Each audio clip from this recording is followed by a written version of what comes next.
وہ بھی سب بکھرے ہوئے ذرے، روزے رکھے وہ بھی بکھرے ہوئے ذرے، حج کیے، زکوٰۃ دیے، کوئی بھی قرآن پڑھے، کچھ بھی کیے، وہ سب کیسے ہو گئے؟ کون فرماتا ہے یہ؟ آواز سے بولیے، آواز سے بولیے، کیا فرماتا ہے؟ کہ جو بھی انہوں نے اعمال کیے ہم نے ان کے سارے اعمال کو ایسے کر دیا جیسے بکھرے ہوئے ذرے، جیسے بکھرے ہوئے، اس کا مطلب کیا؟ سب تباہ و برباد ہو گئے، کچھ بھی کام نہ آیا۔ کن لوگوں کے اعمال؟ آواز سے بولیے، آواز سے بولیے، کافروں میں کون نماز پڑھتے ہیں؟ آواز سے بولو بھائی، کون پڑھتے ہیں؟ نماز پڑھتے کہ نہیں پڑھتے ہیں؟ روزے رکھتے کہ نہیں رکھتے ہیں؟ وضو کرتے کہ نہیں کرتے ہیں؟ تو ان کا عمل یہ قبول ہوگا؟ نہیں ہوگا، اس لیے کہ جب ایمان ہی نہیں تو کوئی بھی عمل قبول نہیں ہوگا۔ فرماتے ہیں جب آدمی مسلمان ہو لیا تو اس کے ذمہ دو قسم کی عبادتیں فرض ہوئی، اس کو یاد رکھیے گا، یعنی شروعات ہے یہاں سے۔ مسلمان ہونے کے بعد میں اس کے ذمہ کتنی قسم کی عبادتیں ہوتی ہیں؟ دو طریقے سے، ایک وہ کہ جوارح سے متعلق ہے، کس سے متعلق ہے؟ ہاں،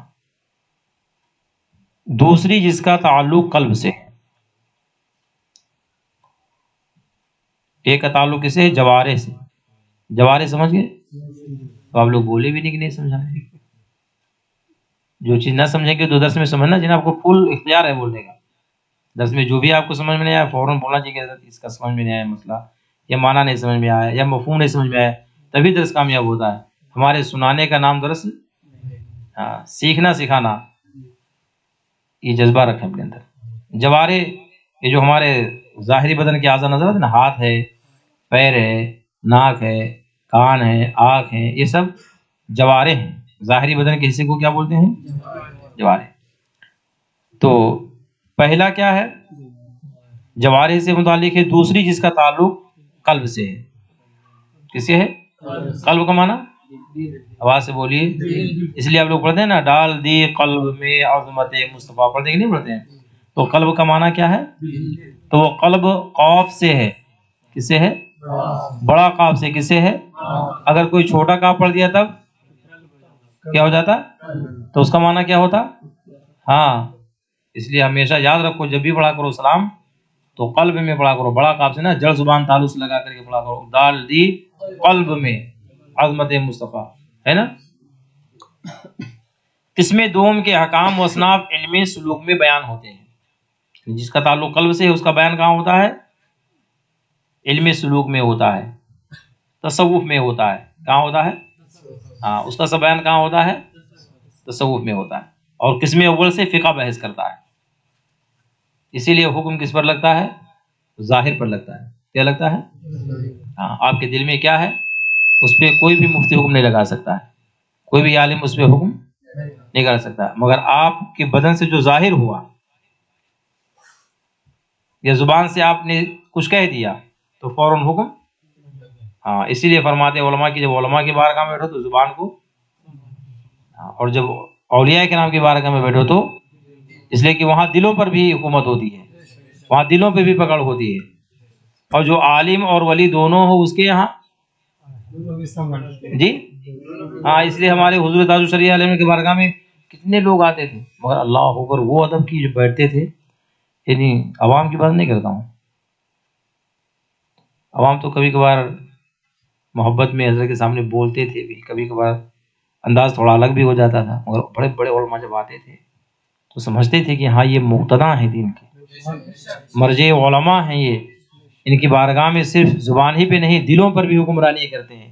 اس لیے جب وہ بیٹھتے تھے بہت ہی ادب کے ساتھ بیٹھتے تھے، اور جو بولنا ہوتا تھا بڑے نپے تلے جملے استعمال کیا کرتے تھے۔ یہ وہ بارگاہ تھی۔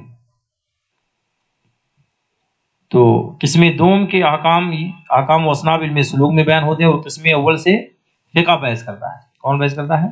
علم فقہ ایک فن ہے۔ فرماتے ہیں اور میں اس کتاب میں بالفعل قسم اول ہی کو بیان کرنا چاہتا ہوں۔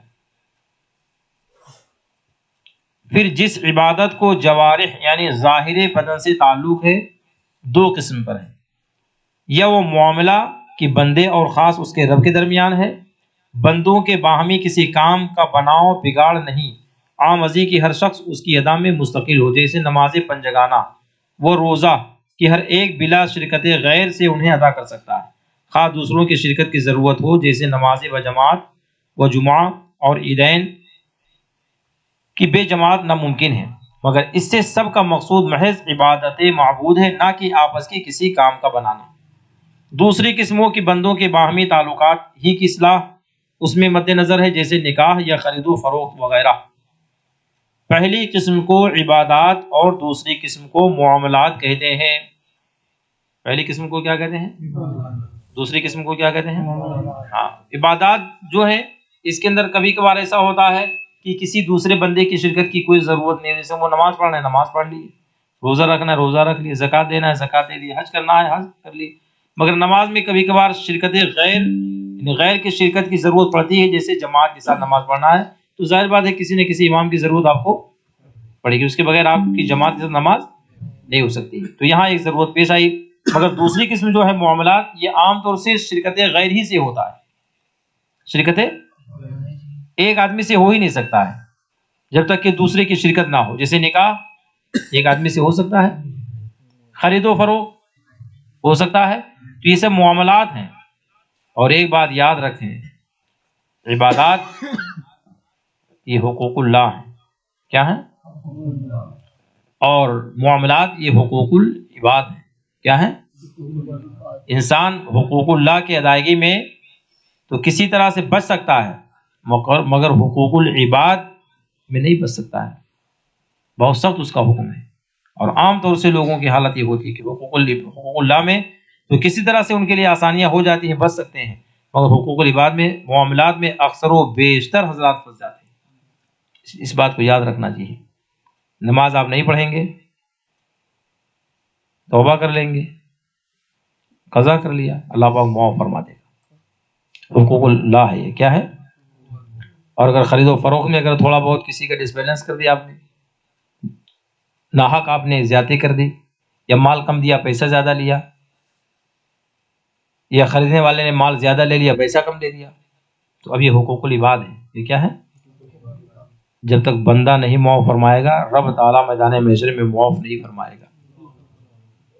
تو حقوق العباد، حقوق اللہ سے کہیں زیادہ سخت معاملہ کس کا ہے؟ حقوق العباد کا ہے، اس لیے اس کا خیال رکھنا چاہیے۔ تو دو طریقے سے ہو گئے عبادتیں، حقوق اللہ بھی ہیں اور حقوق العباد بھی ہیں۔ پہلا جو ہے وہ عبادت ہے اور دوسرا جو ہے وہ معاملات ہے۔ پہلی قسم میں اگرچہ کوئی دنیاوی نفع بظاہر مترتب نہ ہو اور معاملات میں ضرور دنیاوی فائدے ظاہر موجود ہیں، بلکہ یہی پہلو غالب ہے، دنیاوی پہلو غالب ہے، کس میں؟ معاملات میں، کس میں؟ مگر عبادات میں دنیاوی پہلو غالب نہیں ہوتا ہے۔ مگر عبادت دونوں ہیں کہ معاملات بھی اگر خدا و رسول کے حکم کے موافق کیے جائیں تو استحقاق کے ثواب ہے۔ سبحان اللہ۔ آپ کاروبار کرتے ہیں؟ نہیں کرتے ہیں کاروبار تو خرید و فروخت تو کرتے ہیں نا، خریدنے کے لیے تو جاتے کہ نہیں جاتے ہیں؟ تو ہمارا خریدنے کے لیے ہم جائیں گے تو اس پر بھی اللہ تعالیٰ ہم اور آپ کو ثواب عطا فرماتا ہے۔ فرماتے ہیں کس طور پر ہو؟ یہ شریعت کی روشنی میں ہو، جائز طریقے سے ہو، تو جائز طریقے سے خریدنے بیچنے پر بھی اللہ پاک ثواب عطا فرماتا ہے، اور اگر جائز طریقے سے نہ ہو تو اللہ پاک گناہ لکھتا ہے، اس کو کیا لکھتا ہے؟ ہاں، اور بندہ عذاب کا مستحق ہوتا ہے۔ فرماتے ہیں اگر جائز طریقے سے ہو تو استحقاق کے ثواب ہے، ورنہ گناہ اور سبب عذاب ہے۔ اللہ اکبر۔ قسم اول یعنی عبادات چار ہیں۔ عبادات کتنی ہیں؟ چار۔ سب سے پہلے نماز، پھر روزہ، حج، زکوٰۃ، ان سب میں اہم اور اعظم نماز ہے، اور یہ عبادت اللہ عز و جل کو بہت محبوب ہے، لہٰذا ہم کو چاہیے کہ سب سے پہلے اسی کو بیان کریں۔ مگر نماز پڑھنے سے پہلے نمازی کا طاہر اور پاک ہو لینا ضروری ہے۔ کیا ضروری نماز پڑھنے سے پہلے؟ کیا ضروری پہلے؟ آپ سب لوگ بولی، نماز پڑھنے سے پہلے کیا ضروری ہے؟ پاک ہونا ضروری ہے۔ فرماتے ہیں اس لیے کہ طہارت نماز کی کنجی ہے۔ پاک ہونا کیا ہے؟ نماز کی کنجی ہے۔ تو جب طہارت ہی نہیں ہوگی تو نماز ادا ہوگی؟ کنجی نہ ہو تو تالا کھلے گا؟ تالا کو کھولنے کے لیے کس کی ضرورت ہے؟ چابی کی ضرورت ہے نا۔ اور نماز پڑھنے کے لیے کس کی ضرورت ہے؟ آواز سے بولیے، طہارت کی۔ فرماتے ہیں لہٰذا پہلے طہارت کے مسائل بیان کیے جائیں گے، اس کے بعد نماز کے مسائل بیان ہوں گے۔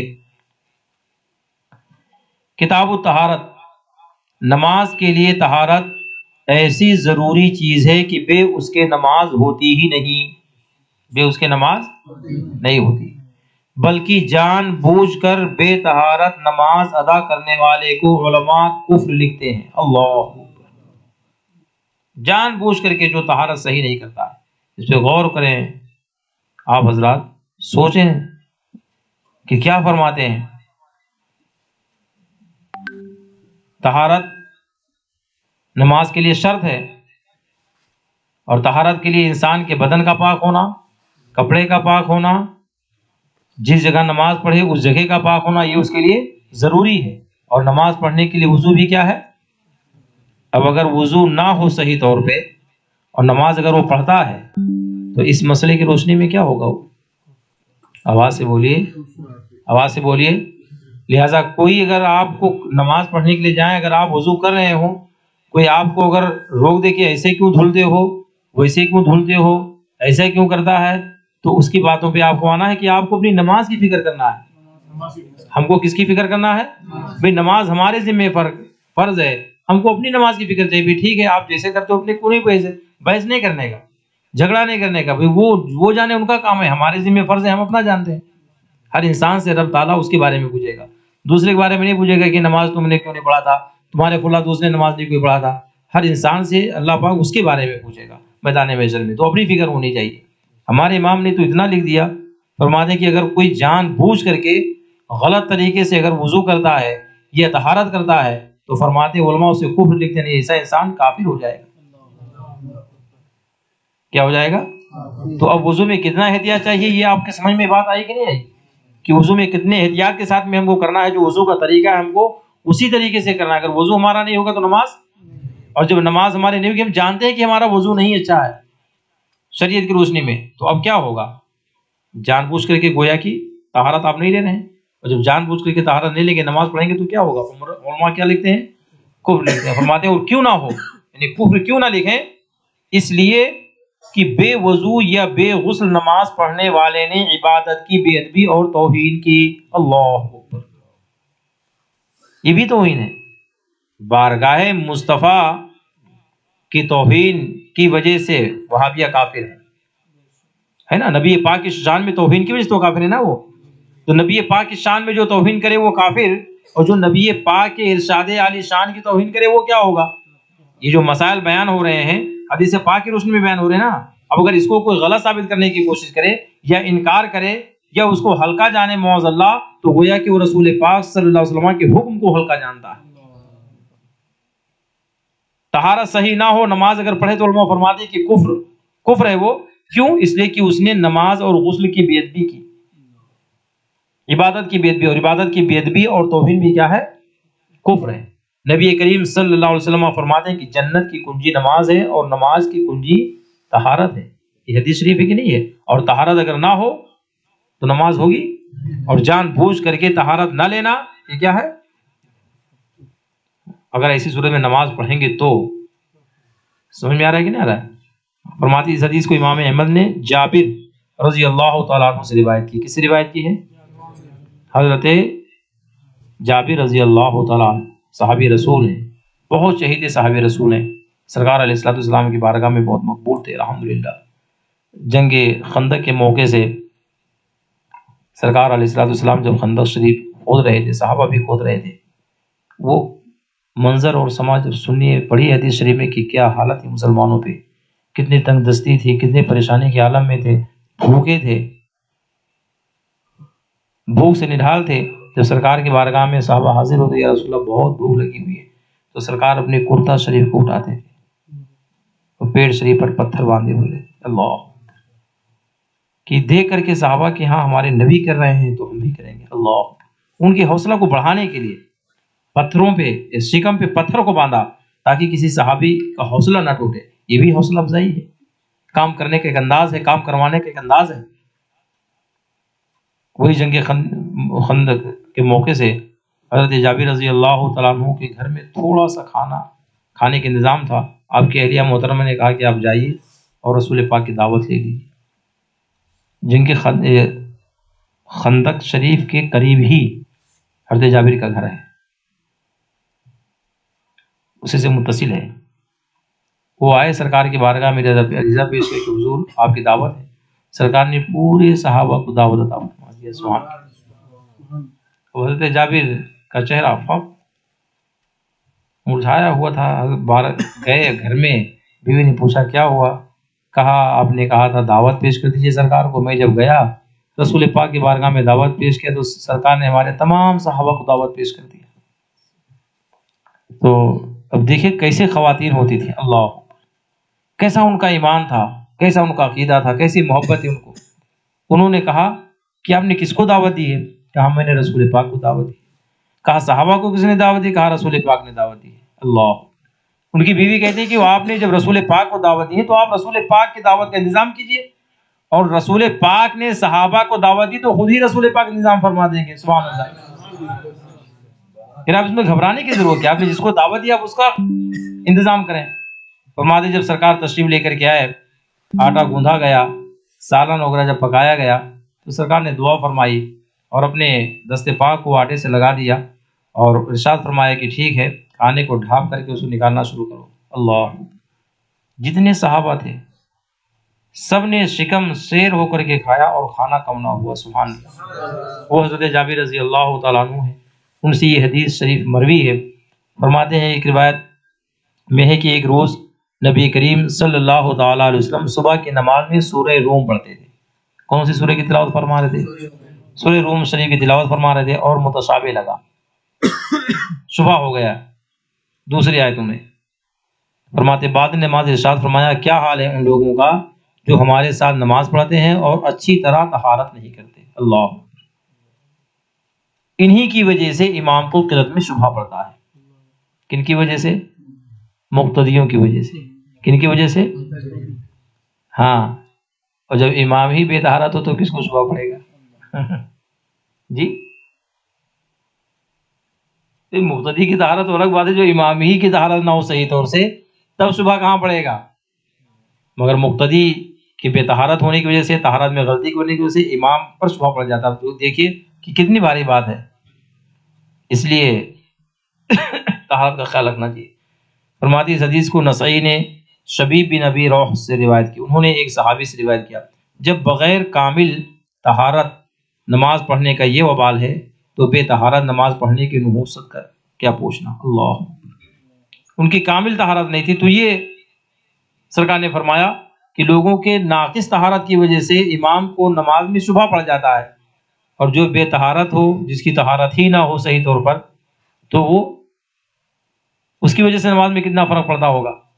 فرماتے ایک حدیث میں فرمایا طہارت نصف ایمان ہے، سبحان اللہ۔ کیا فرمایا؟ الطہارۃ نصف الایمان، کہ پاک ہونا یہ کیا ہے؟ آدھا ایمان ہے۔ اس حدیث کو ترمذی نے روایت کیا اور کہا یہ حدیث حسن ہے۔ کیا ہے؟ ہاں، طہارت کی دو قسمیں ہیں، صغرا اور کبریٰ۔ اس کو یاد رکھیے گا، کتنی قسمیں طہارت کی ہیں؟ پاکی حاصل کرنے کی کتنی قسمیں ہیں؟ دو قسمیں، صغرا اور کبریٰ۔ طہارت صغرا وضو ہے۔ طہارت صغرا کیا ہے؟ طہارت صغرا کا معنی چھوٹی پاکی، طہارت صغرا کا معنی کیا ہوتا ہے؟ اور طہارت کبریٰ کا معنی کیا ہوتا ہے؟ بڑی پاکی۔ تو طہارت صغرا وضو ہے اور طہارت کبریٰ غسل ہے۔ جن چیزوں سے صرف وضو لازم ہوتا ہے ان کو حدث اصغر کہتے ہیں، اور جن سے غسل فرض ہوتا ہے ان کو حدث اکبر کہتے ہیں۔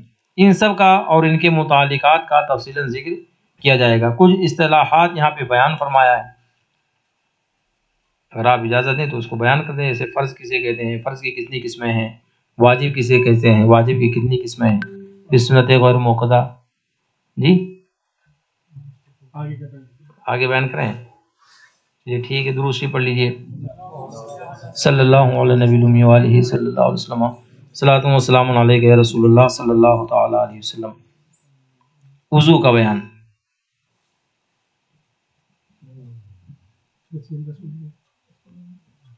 اللہ عز و جل فرماتا ہے یا ایھا الذین آمنوا اذا قمتم الی الصلاۃ فاغسلوا وجوہکم وایدیکم الی المرافق وامسحوا برؤوسکم وارجلکم الی الکعبین یعنی اے ایمان والو، جب تم نماز پڑھنے کا ارادہ کرو اور وضو نہ ہو تو اپنے منہ اور کوہنیوں تک ہاتھوں کو دھو اور سروں کا مسح کرو اور ٹخنوں تک پاؤں دھو۔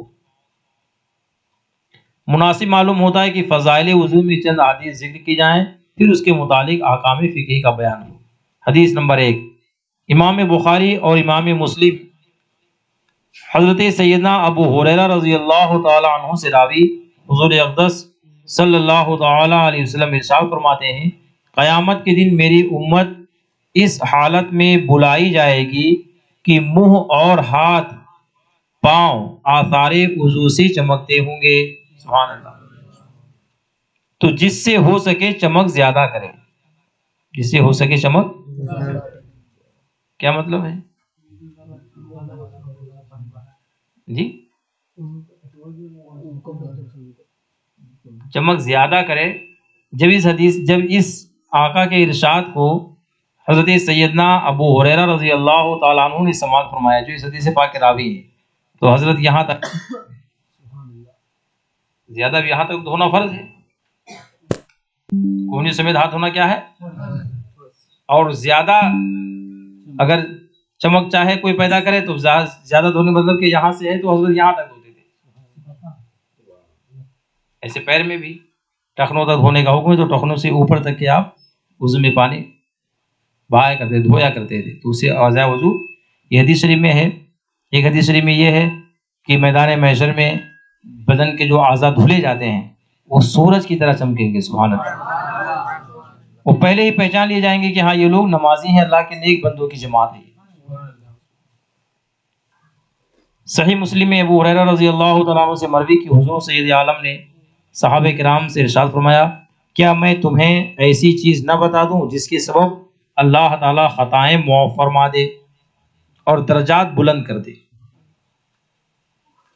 اللہ تعالیٰ اس کے ذریعے کیا معاف فرما دے؟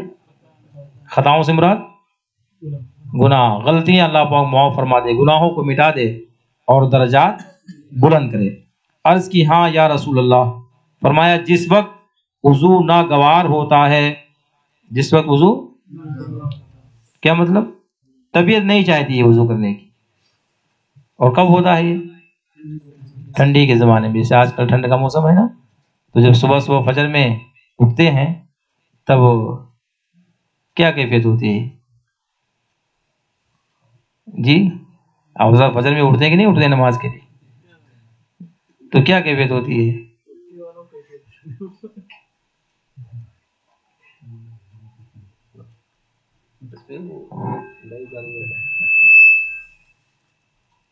بہرحال ٹھنڈی کے ایام میں انسان جب وضو کرنے کے لیے سوچتا ہے تو ایک مرتبہ طبیعت کہتی ہے کہ نہ کرتے تو بہتر ہوتا، ناگواری ہوتی اسے۔ یہ تو ٹھنڈک، ایک پانی بھی ٹھنڈا ہوتا ہے، اور اللہ ماشاء اللہ بہت سارے جگہوں پہ تو گرم پانی کا انتظام ہوتا ہے، مگر اکثر بیشتر جگہوں پہ یہی حال ہوتا ہے کہ پانی گرم نہیں مل پاتا، جیسے کہ ہمارے یہاں علاقے میں بہت ٹھنڈ پانی ہوتا ہے۔ ایسے وقت میں وضو کرنا انسان پر ناگوار ہوتا ہے، تو ہمارے آقا رسول پاک علیہ السلام کیا ارشاد فرماتے ہیں کہ جس وقت وضو ناگوار ہوتا ہے اس وقت وضو کامل کرنا، وضو کرنا نہیں۔ اور وضو کامل کب ہوگا؟ جب سنت کے مطابق کریں گے تب ہوگا، ٹھیک ہے؟ اور مسجدوں کی طرف قدموں کی کثرت، اور ایک نماز کے بعد دوسری نماز کا انتظار، اس کا ثواب ایسا ہے جیسا کفار کی سرحد پر حمایت بلاد اسلام کے لیے گھوڑا باندھنے کا ہے۔ سبحان اللہ۔ اسلام کی حمایت کے لیے کفار کے سرحد پہ اگر کوئی جا کر کے اسلامی پرچم کو بلند کرتا ہے، لہرا دیتا ہے، تو اللہ پاک اس کو کتنا ثواب عطا فرماتا ہے۔ وہ بہت بڑا مجاہد ہوتا ہے، بڑا جانباز ہوتا ہے، بہادر ہوتا ہے، جفا کش ہوتا ہے، جس کے دل میں اللہ اس کے رسول کی محبت ہوتی ہے، وہ کسی کا خوف نہ کر کے اور سرحد پہ جا کر کے پرچم کو لہراتا ہے۔ تو جتنا ثواب اللہ پاک اسے عطا فرماتا ہے، اتنا ثواب یہاں اپنے گھر میں بیٹھنے والے کو بھی اللہ پاک عطا فرماتا ہے۔ کس طور پر؟ ایک نماز آپ پڑھ کر آ گئے، ظہر پڑھ کر کے آ گئے، تو اب آپ کے گھر کے حالات بھی، کام ہے، گھر کے بہت ساری چیزیں ہیں، دوست و احباب ہیں، ان تمام چیزوں کو کرتے ہوئے ایک فکر یہ بھی ہو کہ ہاں عصر کی نماز کے لیے جانا ہے، عصر کی نماز کے لیے جانا ہے، تو وہی ثواب جو اللہ پاک اس پرچم اسلام کو لہرانے والے کو عطا فرمائے گا، وہی ثواب اللہ پاک یہاں گھر میں بیٹھنے والے کو بھی عطا فرمائے گا۔ یہ فکر ہونی چاہیے نماز کی، دل میں وہ سرور ہونا چاہیے نماز کے سلسلے میں کہ ہاں ہم ظہر پڑھ کر کے آئے ہیں، عصر میں جانا ہے، عصر پڑھ کر کے آئے ہیں تو مغرب میں جانا ہے، مغرب پڑھ کر آئے تو عشاء میں جانا ہے۔ مگر یہاں معاملہ الٹا ہوتا ہے، یہاں تو یہ انتظار ہوتا ہے کہ ہاں اگر ہم نہیں پہنچیں گے تو کہہ دیں گے جیسے دکان پہ آج حضرت کیا بتاؤں اکیلے تھا، کوئی آیا نہیں، کیا بولوں حضرت بہت گراہک آج تھے، آج موقع نہیں مل پایا تو سیٹ صاحب نے ہم کو آنے، یعنی ایک سے ایک بہانے، تو فکر کہاں گئی؟ پھر فکر ہونی چاہیے، اور جب فکر ہوتی ہے تو راستے اللہ تعالی ہموار فرما دیتا ہے۔ یہ ان کے لیے جو کاروبار میں ہے، اور جو بغیر کاروبار کے ان کے لیے کیا ہے، جو بالکل گھومتے پھرتے رہتے ہیں بیچارے، ہمارے بہت سارے ایسے بچے ان کا کوئی کاروبار نہیں، ان کا کوئی ٹینشن نہیں، وہ ہمیشہ فری رہتے ہیں، ہمیشہ فری رہتے ہیں، تو آپ سوچیں کہ ان کے لیے کیا بہانہ ہوگا؟ ان کے لیے تو کوئی بہانہ نہیں ہے، اس لیے فکر ہونی چاہیے۔ رسول پاک صلی اللہ علیہ وسلم ارشاد فرماتے ہیں کہ مسلمان بندہ جب وضو کرتا ہے تو کلی کرنے سے منہ کے گناہ گر جاتے ہیں۔ سبحان اللہ، کلی کرنے سے کیا ہوتا ہے؟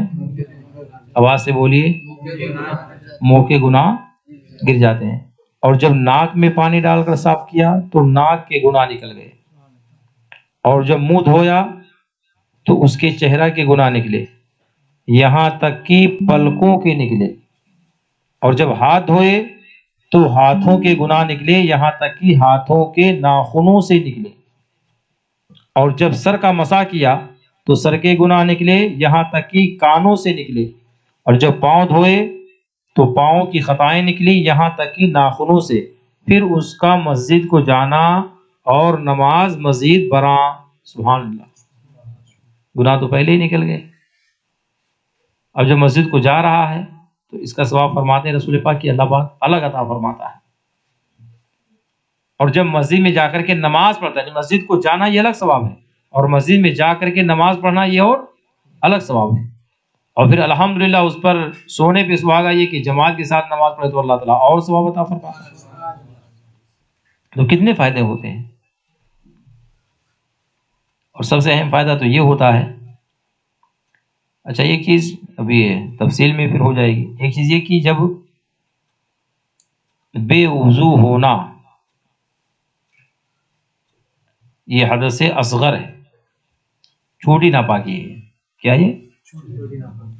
تو اس میں ہاتھ، چہرہ، پاؤں اور سر کے مساحی کا کیوں حکم دیا گیا؟ حدث اکبر ہو تو پورے چہرے سر سے پورا پیر تک کے پانی بہانا فرض ہے کہ نہیں فرض ہے؟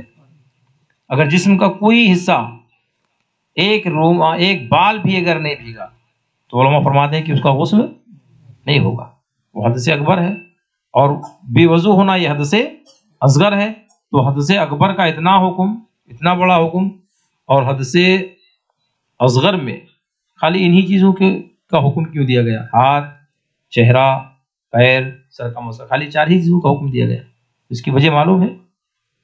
سنا بھی نہیں ہوا کبھی جی؟ نہ سننے کی طبیعت چاہتی ہے کہ سنیں کبھی، ورنہ تو پوچھنے کی کوئی طبیعت چاہتی ہوگی کہ ہم پوچھیں کہ آخر وجہ کیا ہے۔ المختصر یہ کہ آپ جب تھکے ہوئے ہوں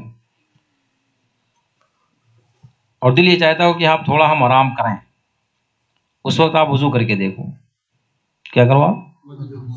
جب آپ وضو کرتے ہیں ہاتھ کو دھلیں گے، چہرے کو دھلیں گے، پھر ہاتھ کو دھلیں گے، سر پہ جب یوں آپ ہاتھ پھیریں گے، اور اس کے بعد میں جب پاؤں کو آپ دھل لیں گے تو اللہ تعالیٰ آپ کو چین و سکون عطا فرما دے گا، تھکاوٹیں آپ کی دور ہو جاتی ہیں، اس لیے کہ بدن کے جو ظاہری اعضاء ہیں، بدن کے جو ان تمام اعضاء میں سب سے زیادہ اہم اور زیادہ بار بار استعمال کیے جانے والے یہی ہوتے ہیں چاروں، ہاتھ، چہرہ، ہاتھ اور پیر اور سر، یہ 4 ایسے ہیں جو بار بار استعمال ہوتے ہیں اور سب سے زیادہ اہمیت رکھتے ہیں، اس بنا پر حکم فرمایا گیا کہ ان چاروں کو اگر کوئی دھل لے تو گویا کہ وہ پورے بدن کو دھل لیا ہے۔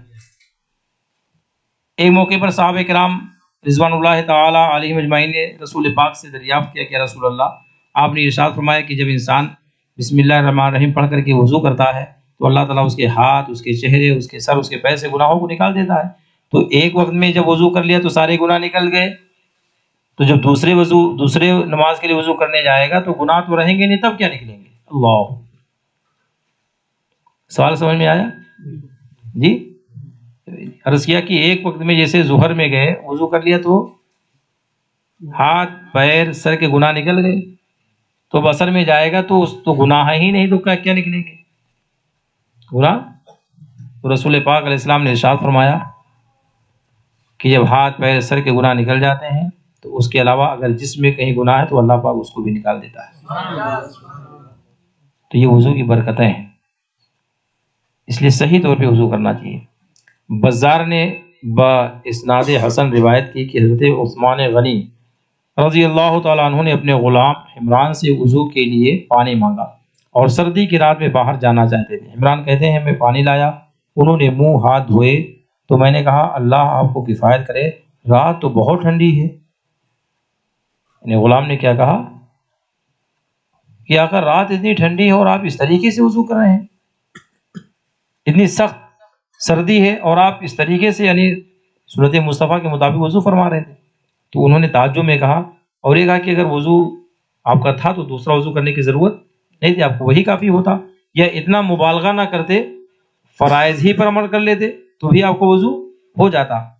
فرماتے ہیں اس پر حضرت عثمان غنی رضی اللہ تعالیٰ عنہ نے فرمایا کہ میں نے رسول اللہ صلی اللہ تعالیٰ علیہ وسلم سے سنا ہے کہ جو بندہ وضو کامل کرتا ہے اللہ تعالیٰ اس کے اگلے پچھلے تمام گناہ معاف فرما دیتا ہے۔ کون سا وضو کرتا ہے؟ دیکھو جہاں کی بھی جہاں خطاؤں کی بات ہے وہاں وضو کے ساتھ کامل کی قید لگی ہوئی ہے، وضو کے ساتھ۔ تو اب پتہ کیا چلا کہ ناقص وضو سے گناہ معاف نہیں ہوں گے، اور ناقص وضو ایسا ہو کہ طہارت ہی نہ ہو، وضو ہی نہ ہو، تو نماز پڑھنے پر ثواب